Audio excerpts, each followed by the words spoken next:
নমস্কার।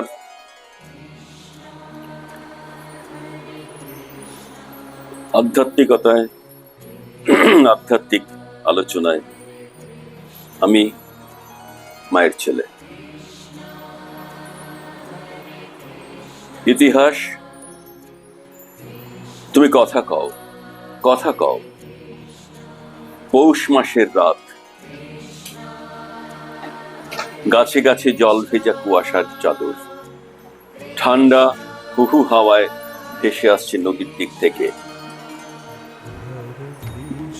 সারা বঙ্গের বৈষ্ণব সাধক থেকে বাউল সাধকরা জড়ো হয়েছে জঙ্গলময় অখ্যাত এক রাঢ় জঙ্গল গ্রামে। আগুনের মালসার চারপাশে গোল হয়ে উবু মানুষের জড়ামড়ি, ছড়িয়ে পড়ে ছায়া, বৈষ্ণব ছায়া, বাউলের সুর। আকাশের গায়ে সবে সাদা আঁচড় পড়েছে কি পড়েনি, দলে দলে সবাই বেরিয়ে পড়েছে। গায়ে কম্বল, মাথায় জটা, কেউ বা পরে ধুতি চাদর, কারো জড়ানো টাপ্পি চোব্বা, কারো সাদা, কারো কালো, কারো গেরুয়া, কারো বাবা লাল।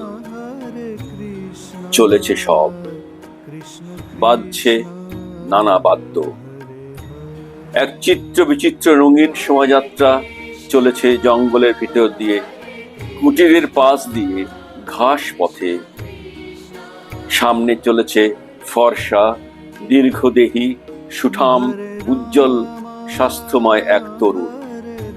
তার খোলা বাবরি চুল কাঁধে তরঙ্গ তৈরি করেছে।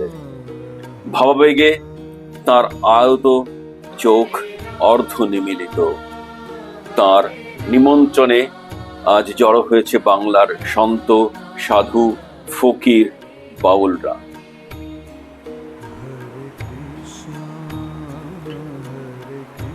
তিনি জয়দেব গোস্বামী। সাধু সন্ত তেজবন্ত একত্র হইল, অজয় কিনারে সব আখড়া বাঁধিল। পৌষ সংক্রান্তির আগের দিনের রাত, অজয়ের তীরে জনকলরবে মুখরিত কদম্বখণ্ডী ঘাট। কে বা আসে, কে বা রাঁধে, কে পরিবেশয়, কে বা ভোজন করে, কেহ কারে নাচি নয়। জগন্নাথ ক্ষেত্রে যেন প্রসাদ বিলায়, জাতিপাতি না বিচার, পাইলেই যা খায়। সেই মতো দেখি জয়দেবের ভঙ্গিতে চারি বর্ণ একাকার কদম্বখণ্ডিতে। একদিন হঠাৎ সেখানে হৈ হৈ করে উপস্থিত গ্রামের লোকজন। তাদের সামনে এক অচেনা ব্রাহ্মণ। জয়দেব তাকায়, কি ব্যাপার? সবাই দলবদ্ধভাবে। কথা শেষ করার আগেই প্রায় সবাই চিৎকার করে ওঠে, এই ভদ্রলোক প্রভু জগন্নাথ দেবের আশীর্বাদ ক্রমে তোমার খোঁজে এসেছেন। কেন আমার কাছে কেন? তারপর শুনলেন সব কথা। নিঃসন্তান ব্রাহ্মণ দম্পতি জগন্নাথ প্রভুর কাছে প্রার্থনা করেন সন্তানের, এবং মানত করেন যে প্রথম সন্তান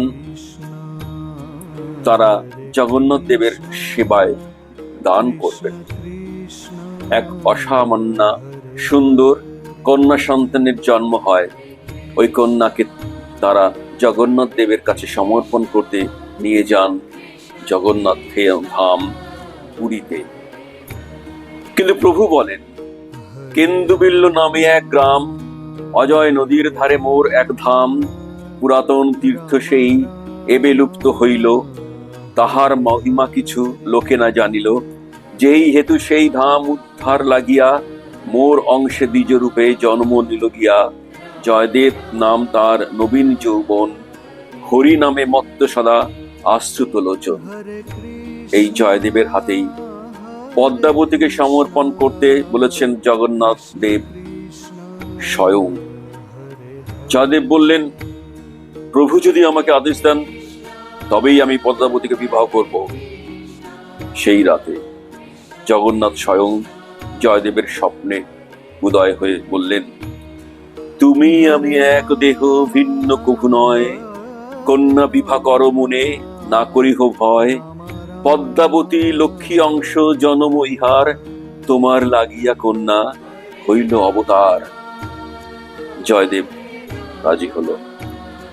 রাজি হলো পদ্মাবতীকে বিবাহ করতে এবং প্রভুর কাছে দুটি আশীর্বাদ চেয়ে নিলেন জয়দেব।